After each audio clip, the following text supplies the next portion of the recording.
இந்த வாரத்தில் அரசாங்கம் எடுத்துள்ள முக்கிய ஒரு வாரமாகும் அரசாங்கத்தின் ஊழல் வாரம்.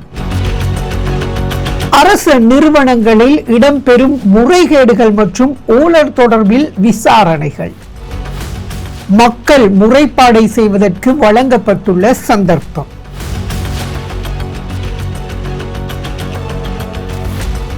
மகுடம் டிவி சொந்தங்களுக்கு வணக்கம். இது நோ டாபிக். நான் உங்கள் சேகு. மகுடம் டிவியினுடைய நோ டாபிக் வாயிலாக நிறைய விடயங்களை நாங்கள் பேசிக்கொண்டிருக்கிறோம். ஒவ்வொரு நோ டாபிக்கினூடாகவும் ஏதாவது பயனுள்ள சில தகவல்களை, பயனுள்ள சில விடயங்களை உங்களுக்கு வழங்குவது வழக்கம். அதே போல தான் இன்றைக்கும் பார்த்தீங்கன்னு சொன்னால் நோ டாபிக்கினூடாக நாங்கள் உங்களுக்கு அரசாங்கம் இன்றிலிருந்து எதிர்வரும் 31ஆம் தேதி அறிமுகப்படுத்தி இருக்கிற மிக முக்கியமான ஒரு வாரம் தொடர்பில் நாங்கள் தெளிவுகளை தரலாம் அப்படின்னு சொல்லி இருக்கிறோம். இது அரசாங்கம் குறிப்பிட்டிருக்கிறது கிளீன் ஸ்ரீலங்கா தொனிப்பொருளின் கீழ் தேசிய நேர்மை வாரம் அப்படின்னு சொல்லி இருக்கிறது. தேசிய நேர்மை வாரம் இது கிளீன் ஸ்ரீலங்கா அந்த இதனூடாக இணைந்ததாக வந்திருக்கக்கூடிய ஒரு அரசாங்கத்தினுடைய ஒரு திட்டமாக இருக்கிறது.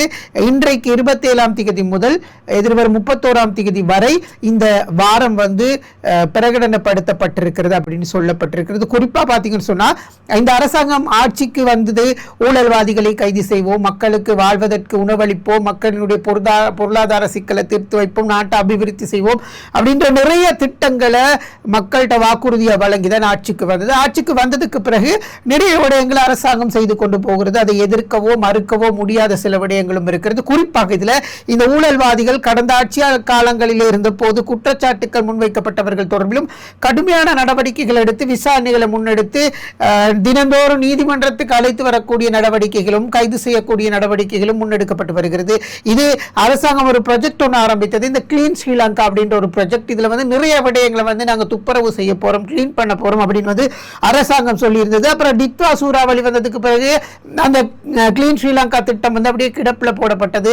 இப்படியான நிறைய விடயங்களை நாங்க பார்த்திருந்தோம், பேசி இருந்தோம். ஆனா இப்ப பாத்தீங்கன்னு சொன்னா இந்த வாரத்துக்குள்ள அரசாங்கம் தடபுடல நம்ம இப்படி இருந்தா சரி வராது, நிறைய விடயங்களை செய்யணும் அப்படின்னு சொல்லி அரசாங்கம் இப்போ களத்தில் இறங்கி இருக்கிறது. ஜனாதிபதியினுடைய செயலாளர் நந்திக குமர நாயக்கவினுடைய வழிகாட்டலின் பேரில் இந்த கிளீன் ஸ்ரீலங்கா திட்டத்தின் ஊடாக இந்த தேசிய நேர்மை வாரம் இன்று முதல் அமுல்படுத்தப்பட போகிறது.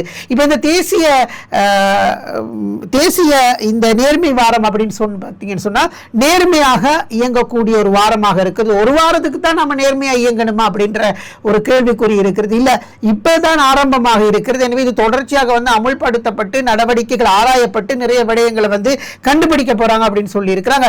இப்போ நாட்டில் எங்க எடுத்தாலும் லஞ்சம், ஒரு 100 ரூபாய் கொடுத்தா வைத்தியசாலைக்குள்ள போகலாம், செக்யூரிட்டி கிட்ட நம்ம கையில பாஸ் இல்ல அப்படின்னு சொன்னா அந்த 100 ரூபாய் கொடுத்து உள்ளால போயிடலாம். இல்ல வேற ஏதாவது ஒரு முறையில நம்ம ஒரு விடயத்தை சாதிக்கணும் அப்படின்னு சொன்னா ஒரு 1000 ரூபாய் கொடுக்கலாம். எரிபொருள் நிரப்பு நிலையங்கள்ல 100 ரூபாய் கொடுத்தா கியூஆர் இல்லாமலே பெட்ரோல் அடிச்சு தரக்கூடிய ஒரு நிலைமையில் இப்படியா நிறைய விடயங்கள் இருக்குல்ல. இது எல்லாருக்கும் தெரிஞ்ச ஒரு விஷயம் தான், நம்ம தினந்தோறும் பார்க்கக்கூடிய ஒரு விஷயம் தான். இப்ப இந்த விடயங்களை ஒரு முறையான திட்டத்துக்குள்ள கொண்டு வரணும் அப்படின்னு சொல்லி அரசாங்கம் இறங்கி இருக்கிறது. அதுதான் தேசிய நேர்மை வாரம் அப்படின்னு சொல்லப்பட்டிருக்கிறது. இனிமே அரச நிறுவனங்களிலோ அரச தேவைகளுக்காகவோ செல்கின்ற பொழுது லஞ்சம், ஊழல் 100 ரூபாய், 200 ரூபாய், 500 ரூபாய், 1000 லட்சக்கணக்கில் கொடுக்கக்கூடிய ஒரு காலகட்டத்தில் இதெல்லாம் கொடுக்க தேவையில்லை அப்படின்னு சொல்லி ஒரு விடயத்தை அரசாங்கம் வெளிப்படையாக பேசி இருக்கிறது. இப்போ நீங்க இது தொடர்பில் முறைப்பாடு கூட பதிவு செய்யலாம். ஏற்கனவே உங்களுக்கு தெரியும், ஒரு சிறை கைதிக்கு சிறைச்சாலையினுடைய சலுகைகள், வசதிகள், வழக்குகள் இப்படிப்பட்ட விஷயங்களுக்கு கூட நம்ம செஞ்சு தரோம் அப்படின்னு சொல்லி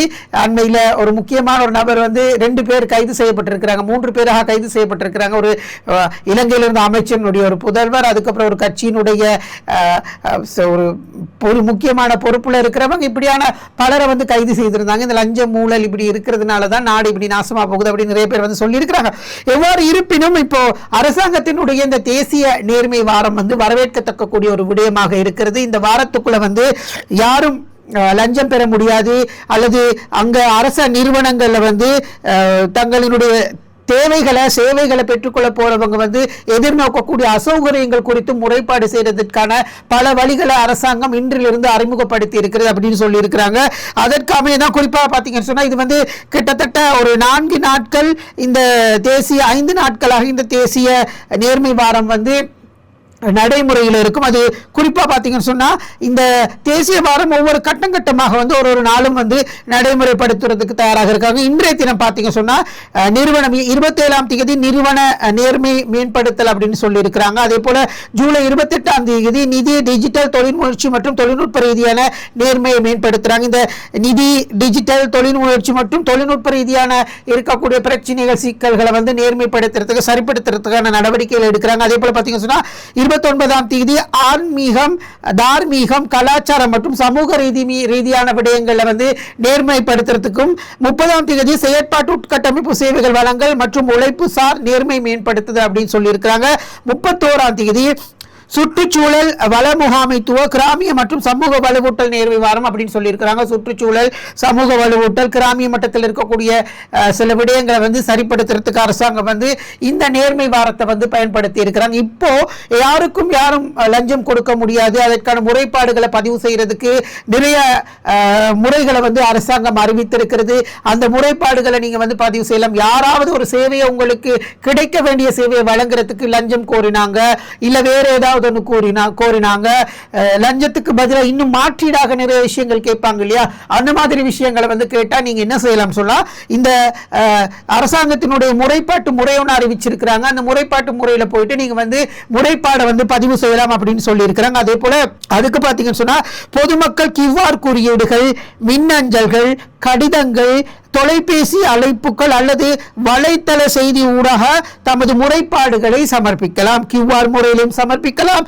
இமெயில் அனுப்புறது மூலமாக வந்து நீங்க உங்களுடைய முறைப்பாடை பதிவு செய்யலாம். கடிதங்கள், தொலைபேசி அழைப்புகள் அல்லது வலைத்தள செய்திகளாக கூட நீங்க உங்களுடைய Facebookல எழுதலாம், ட்விட்டர்ல எழுதலாம்.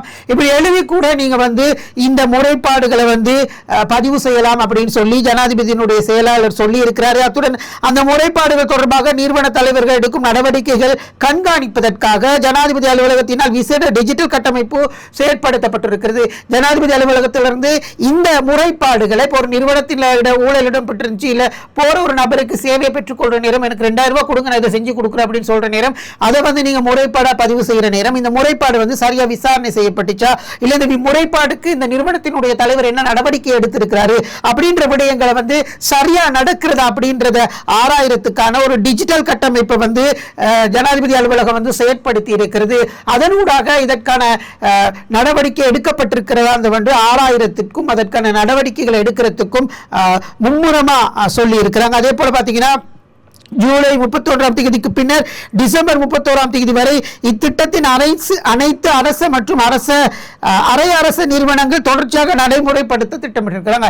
இப்போ ஜூலை 31 இது நிறைவடைந்ததுக்கு பிறகு டிசம்பர் 31 வரைக்கும் இதை வந்து கவர்மெண்ட், செமி கவர்மெண்ட், அது அரச நிறுவனங்கள், அரை அரச நிறுவனங்கள், இணையான அரச நிறுவனங்கள் சொல்லுவோம் இல்லையா, அந்த அரச நிறுவனங்களை வந்து தொடர்ச்சியாக அமுல்படுத்த திட்டமிட்டிருக்கிறாங்க. இப்போ குறிப்பிட்ட காலம் இது வந்து நடைமுறையில் இருக்கிற நேரம் மக்களினுடைய இந்த கொடுக்கல் வாங்கல்கள் அல்லது இந்த சந்தோஷ கொடுப்பனவுகள் அப்படியான விஷயங்கள் இருக்கு இல்லையா, அதெல்லாம் வந்து ஒரு பழக்கத்துக்கு ஒரு புழக்கத்துக்கு வந்துடும். அதனால வந்து மிகவும் கட்டுப்பாடான சில விடயங்களை நடைமுறைப்படுத்தப்படும் அப்படின்னு சொல்லி இருக்கிறாங்க. எனவே இந்த தேசிய இந்த வாரத்தை வந்து இன்றிலிருந்து பிரகடனப்படுத்தி இருக்கிறாங்க. தேசிய நேர்மை வாரத்தை வந்து இன்றிலிருந்து பிரகடனப்படுத்தி இருக்கிறாங்க. இப்போ ஊழல், லஞ்சம் கேட்கிறவங்க, லஞ்சத்துக்கு பதிலாக வேற ஏதாவது கேட்கிறவங்க, அந்த கிஃப்டை கொடுக்கிறவங்க, இல்ல வேற ஏதாவது ஒரு விதமா நம்ம உங்களை கவனிச்சுக்கிறோம், வெளியில போயிட்டு ஒரு பார்ட்டி ஒன்று போடலாம், இல்ல இங்க ஒரு சாப்பாடு ஒன்று சாப்பிடலாம், இல்ல ஒரு ஏதாவது ஒரு குடிபான வகைகளை வாங்கித்தாரம், இப்படியான விஷயங்கள் வந்து நிறைய பேர் இன்றைக்கு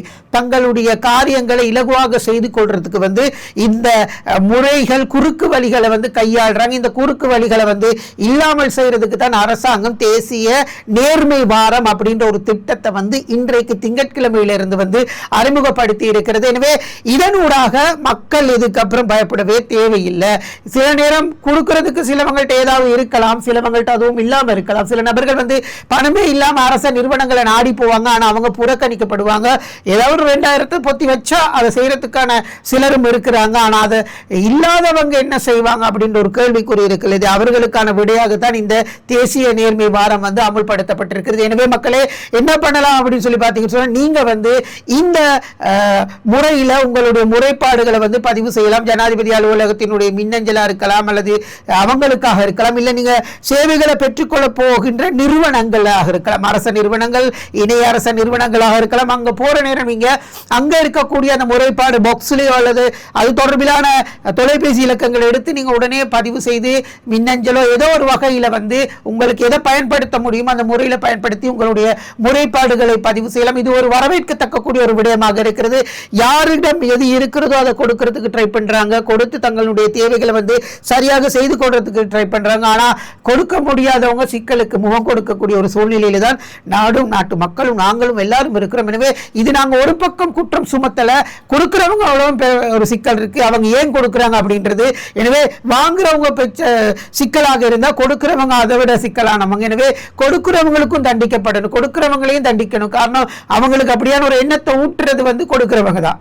ஏதாவது பண்ணி இது ஏதாவது பண்ணேல்மான் பாருங்க, உங்களுக்கு சப்போர்ட் ஒன்று தரேன், இப்படிதான் நம்ம ஒரு கேஷுவல் ஸ்லாங்ல பேசுற நேரம், மொழியில பேசுற நேரம் ஏதாவது பண்ணுங்க நம்ம சப்போர்ட் ஒன்று பண்ணி தரோம் அப்படின்ற ஒரு விஷயத்தை வந்து நாங்க பொதுவா எல்லா இடங்களையும் பாவிக்கிற வார்த்தையா, பாவனை செய்யக்கூடிய வார்த்தைகளாக மாறி இருக்கிறது. எனவே இது கொஞ்சம் மாற்றம் அடையணும், பொறுத்திருந்து பார்க்கணும். இந்த தேசிய இந்த நேர்மை வாரத்தின் ஊடாக அரசாங்கம் இப்போ அரச நிறுவனங்கள்ல கை வைத்திருக்கிறாங்க. அதை தூய்மைப்படுத்தணும், துப்புரப்படுத்தணும், கிளீன் ஸ்ரீலங்கா திட்டத்தின் ஊடாக இதை நம்ம ஒழிச்சாகணும் அப்படின்ற ஒரு விடயத்தை போக்கஸா கொண்டு போய் கை வச்சிருக்கிறாங்க. இன்றைக்கு பல அரச நிறுவனங்கள் அது ஒரு உறுதிமொழியா எடுக்கப்பட்டிருக்கிறது. இந்த உறுதிமொழி எடுக்கப்பட்டு இந்த உறுதிமொழியின் ஊடாக வந்து இன்றையிலிருந்து நாங்க துப்புரவாக இருப்போம், எங்களுடைய கைகள் தூய்மையாக இருக்கும் அப்படின்னு சொல்லி ஒரு உறுதிமொழி எடுத்திருக்கிறாங்க.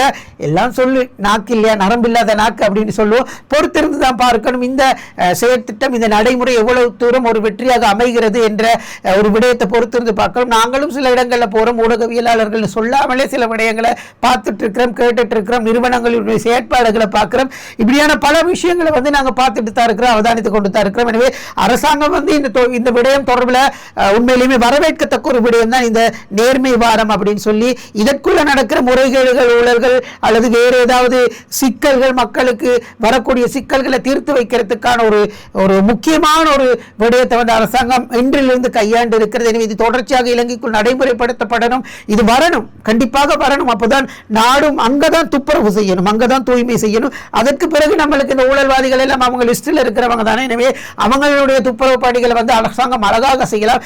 சின்ன இடத்துல இருந்து கிளீன் பண்ணிட்டு வர நேரம் தான் பெரிய இடத்தை வந்து லேசாக வந்து கிளீன் பண்ண முடியும் அப்படின்னு சொல்லி நம்ம கருத்துல வந்து நம்ம சொல்ல விரும்பிக் கொள்றோம். எனவே பொறுத்திருந்து பார்க்கலாம். இந்த தேசிய நேர்மை வாரம் வரவேற்கத்தக்கக்கூடிய ஒரு விடயமாக இருக்கிறது. எனவே அவதானமாக இருந்து கொள்ளுங்கள். யார் மக்களுக்கு அசௌகரியம் கொடுக்கிறவர்களோ, யார் அரச நிறுவனங்களிலோ இணைய அரச நிறுவனங்களிலோ கைகளை நீட்டி வாங்குகின்றீர்களோ, இவர்களுக்கான ஒரு எச்சரிக்கை மணியாக இந்த தேசிய நேர்மை வாரம் ஒழிக்க விடப்பட்டிருக்கிறது.